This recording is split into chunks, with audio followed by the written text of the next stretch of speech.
ইসলামের মধ্যে সবচেয়ে শ্রেষ্ঠ রজনী হচ্ছে লাইলাতুল কদর।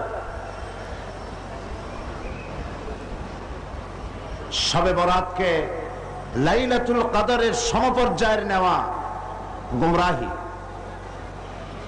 লাইলাতুল কদর হচ্ছে ইসলামের সবচেয়ে শ্রেষ্ঠ রজনী, যে রাতটা হচ্ছে